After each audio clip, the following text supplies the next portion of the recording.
We got to start holding Jake Paul accountable for that. Not because he can't fight, because we know he can. Do you understand? Yeah, it wasn't the best. It wasn't the best fight. It just wasn't the best thing to watch, was it? Like it was just, yeah, it weren't great. Didn't look like he got out of first gear. Jake Paul was just on pure survival mode from round 1 right through to round 6. I don't know if he's got a moral victory going 6 rounds. Maybe he has. People might give him credit for going 6 rounds. But he got in there and just survived. He just went in there and ran like a chicken from round 1 right through to round 6 when he got splattered. Stephen A. Smith ridicules Jake Paul after a knockout defeat against Anthony Joshua. Smith dismisses the idea that a YouTube kid surviving 6 rounds deserves respect today. He explains that Jake is no longer merely a content creator, but a professional boxer forged by real camps, seasoned coaches, and years invested inside serious gyms. According to Smith, Jake cannot hide behind a YouTuber label when facing the ring opposite a true elite fighter like Joshua there.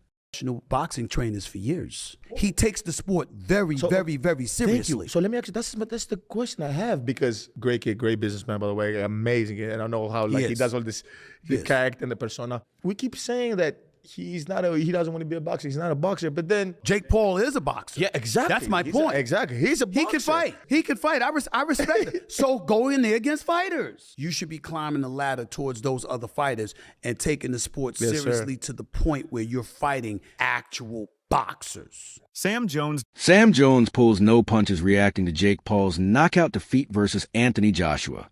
While certain fans attempt to frame the fight as a brave effort because Jake endured multiple rounds, Jones flatly rejects that narrative. He calls the contest painful to witness, not due to violence, but because of how lopsided and awkward it appeared from a boxing lens.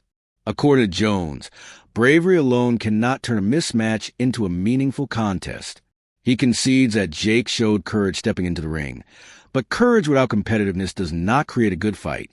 In Jones's view, the bout lacked rhythm, exchanges, and real moments of danger for Joshua, which drained it of entertainment value. He believes people praising Jake for merely lasting are lowering the standard of professional boxing. Jones extends his criticism by drawing a clear line between surviving and competing. He notes that running, holding, and avoiding damage can help someone last longer, but it does not display boxing ability at the highest level. From his perspective, Jake Paul spent much of the fight doing exactly that, moving defensively and avoiding engagement rather than creating offense under bright, unforgiving championship lights tonight. Anthony Joshua knocking out and breaking Jake Paul's jaw. Just talk to me right now about the fight itself and then we'll break it down. Bit of a crap fight, if we're all honest.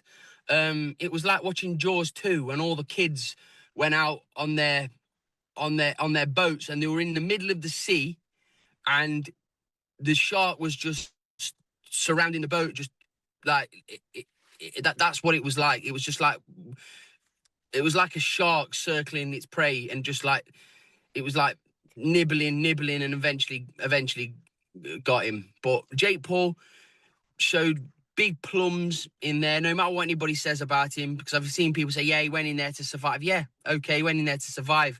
He's a guy that's been boxing a couple of years against a unified champion of the world who can really punch. It wasn't the best. It wasn't the best fight. It just wasn't the best thing to watch, was it? Like it was just, it weren't great. I just want to see now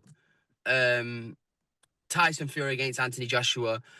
I think at the stages of their careers they're at, AJ and Tyson Fury, we don't need to see interim fights, Andrew. We don't need to see interim fights because they're just potential banana skins.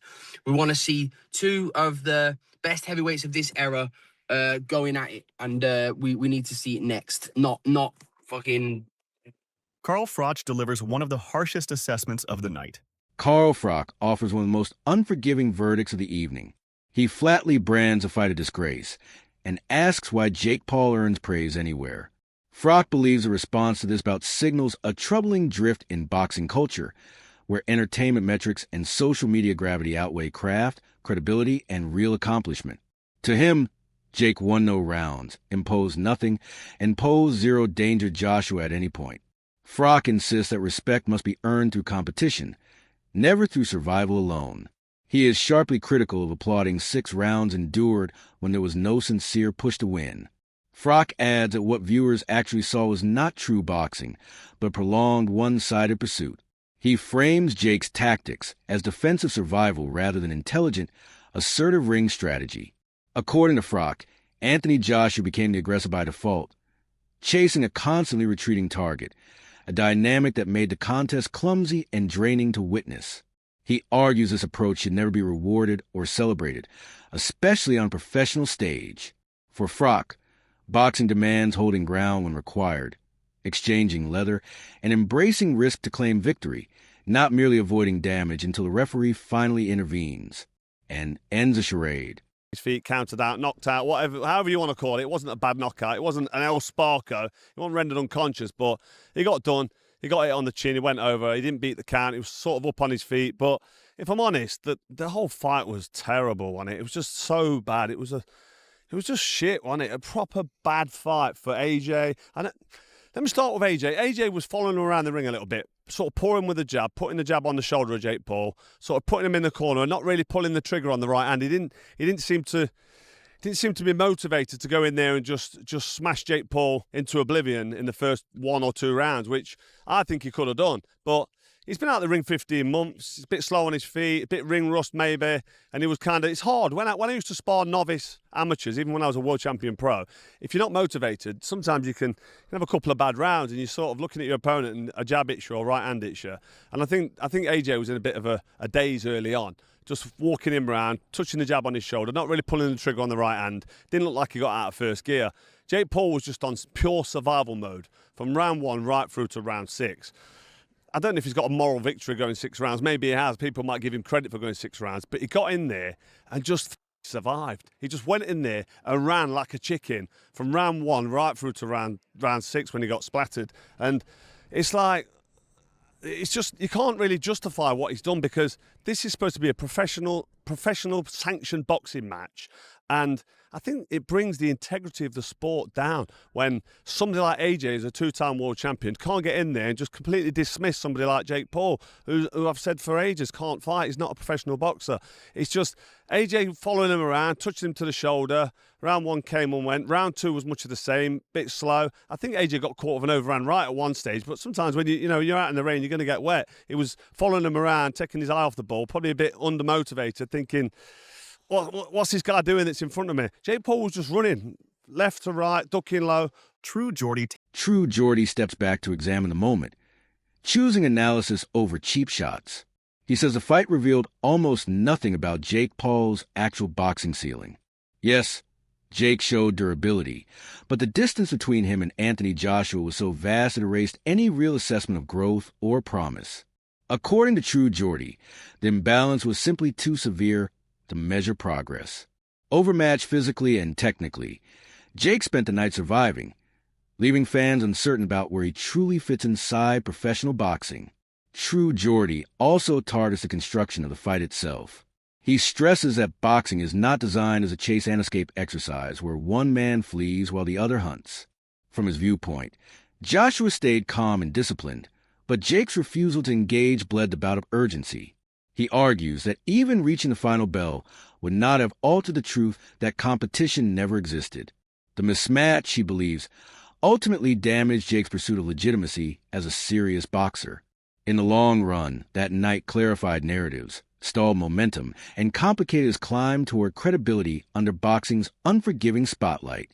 And when one guy isn't wanting to engage, it's really hard to pin them down and hurt them because they're not basically contributing to the sport. We're supposed to be fighting each other, not, you running away from me and me having to run after you. And we've seen this before in other boxing matches. It just makes it a very difficult night for the guy who's trying to be the aggressor, especially when you've got a ring that big and the guy who you're fighting is much smaller and therefore can just get on his bike and run for as long as he can. Now, to be fair to Jake, he did land some shots. He didn't just run, but generally, the game plan was to run a lot, hold whenever he had to. He dropped his knees for a fucking takedown quite a lot. I thought it was quite ironic that when he's fighting MMA guys, he boxes them, but when he's fighting a boxer, he was going for the wrestling. And there was a lot of criticism for those tactics, right? Online, even the commentary and the ref. Duke McKenzie delivers one of the clearest verdicts of the night.